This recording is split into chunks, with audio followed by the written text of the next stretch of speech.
when he met my mother, why, she only had a fourth grade education, and her folks owned a farm also, and she worked along the main highway from Philadelphia to New York, which was Highway 1, 2-lane at the time, and her job at the stand was to dish out the ice cream. I don't know if it was homemade or not. I think it was, if I remember right. And she met my dad there. He's coming like to get ice cream. And she dipped so much ice cream for so long, her arm got stiff. And naturally, surgery and everything wasn't that popular as it is today. And they never did fix the arm, so they set it so it was fixed this way the rest of her life. And they got married when they were fairly young. They were in their early 20s, I know. I remember they told me that they went on their honeymoon in Niagara Falls. And Emily was the oldest one. And I think she was born in New Jersey also, maybe around Kearney. And I think my brother was too. Jersey City. Yeah. Well, it's actually Kearney, outside of Jersey City. Okay.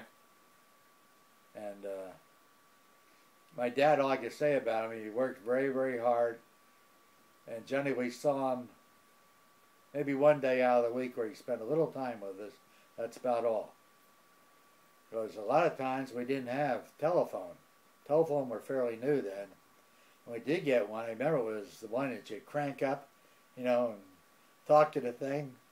And I remember one time my dad just put the receiver back on the phone. This is back in Sandy Ford, north of Philadelphia. Lightning strike, and blew the phone right off the wall. It was just about 2 minutes after my dad hung up. That would have really whomped him if he was there.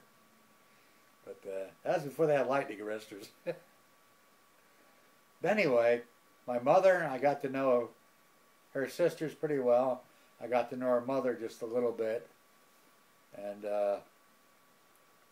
I can't tell you too much history about my mother, other than her ancestors, her name was Stuyvesant. Now this is strictly, Stuyvesant I think is German, I'm not mistaken, or Dutch or something like that.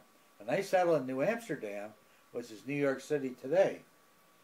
And their descendants then settled in Pennsylvania, because the War of 1812, 2 of our ancestors were killed by Indians when they got caught in the cellar. Indians coming down from Canada. So that's back in 1812. And also there was a grist mill there that was owned by my mother's father. Yeah, went back twice. It owned a grist mill there. Okay. And very close to Yardley, which is right outside of Fallston. Yep. And that's about all I can say really about my mother. She was very religious. Johnny had the ladies' aid over the house all the time. I tried to stay away whatever that was going on. And I did attend Sunday school. I know for 4 years I didn't miss a Sunday. I have a badge around somewhere saying, you know, the little medals saying that. And I don't know. I can remember going to the World's Fair in 1939 from Sandy Ford, and that was very interesting. They had the G, had the House of the Future. Yeah. Had electric stoves, which was very, very uncommon, and it was mostly coal-burning stoves. They had that, and the refrigerators, which were very uncommon, and so on. So it was very interesting. I really enjoyed that. Next. How old were you when your mom passed away? It was 1953, so I was 22. Okay. How old were you when you went into... and how did your mom die? She died of bone cancer. She actually had breast cancer, and naturally didn't know how to treat it way back then. Then it progressed to bone cancer. Yeah. And was just one of those things they didn't know how to treat it at the time. That was rather sad. I could tell you a little story about that. Why, my dad has saved up his money all these years, saying my mother and my dad were going to retire right there in Falsington. Have the house all paid for and everything. Well, it took every cotton picking nickel he had for my mother to stay in the hospital because she was brain dead, but they kept her on that artificial stuff, they kept her alive, and it was costing an ungodly amount a day to keep her there. My dad says, "Won't you please let me pull the plug on that?"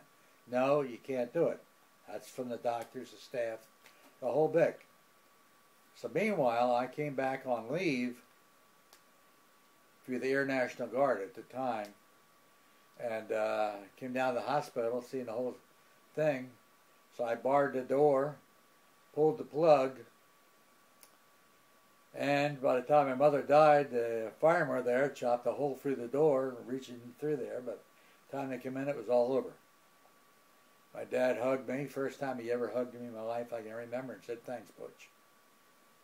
But it took every nickel he had. He had no more savings. So my dad, instead of retiring at 65, he retired at 73 from the railroad. And naturally had one of the best jobs because he's one of the oldest ones. He retired, didn't he? He was a hard-working man. Pardon me? He's a hard-working man. Absolutely. Didn't waste his money, right? No, he didn't drink. Never knew him to gamble. And always had a nice home for us kids. Of course, the place down in Sandyford, it was interesting. But the place in Falsington, it was a mansion compared to what we came from. Running water, bathroom. We had an outhouse down in Sandyford, 50-yard dash. Oh boy, I would get cold to move it. How did your father deal with the passing of your mom? Very, very hard. It was very hard on him. My mother lingered for many months at home. And finally, he would stand her up so she'd go to the bathroom and her leg broke. Just like that, because her bones were so brittle. They finally had her put her in the hospital.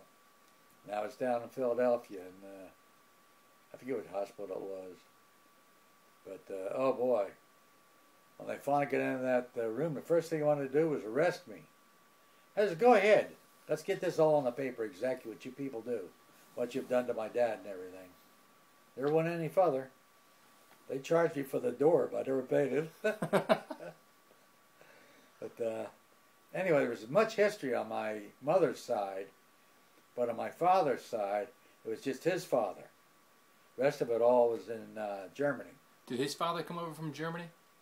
His father, yes. His father came over from Germany? Yes. Okay. In fact, after World War II, my dad got 4 letters. 2 of them from his cousins. One was a Focke-Wulf fighter pilot, and the other one was in the SS troops. Wanted to know if he would sign for him to be an immigrant to the United States. My dad says, "The hell with you, you could stay there." Never did. Now my dad never even talked German. He didn't want nothing to do with him. Which was sad because he talked very good German. I heard him at times. He was really very fluent. Is that right? But he never wanted us kids to learn. I learned a little bit with a friend of mine who was German, but my dad never taught me one letter.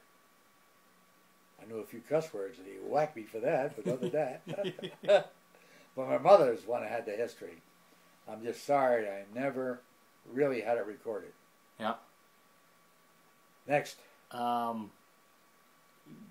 Anything else in your childhood you want to tell before I want to go into your time in the military? No, other than I love flying so much. I mean, in school, I never cared about school. I never did from day one. In fact, when I started in kindergarten down in Sandyford, north of Philadelphia, my sister had to run in front of me and go on the other end of the hallway because the hallway went right through one end of the school to the other.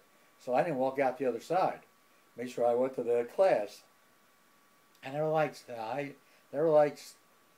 kindergarten or the lower classes. When I got up to Fawlsington, I started 3rd grade. Never liked it.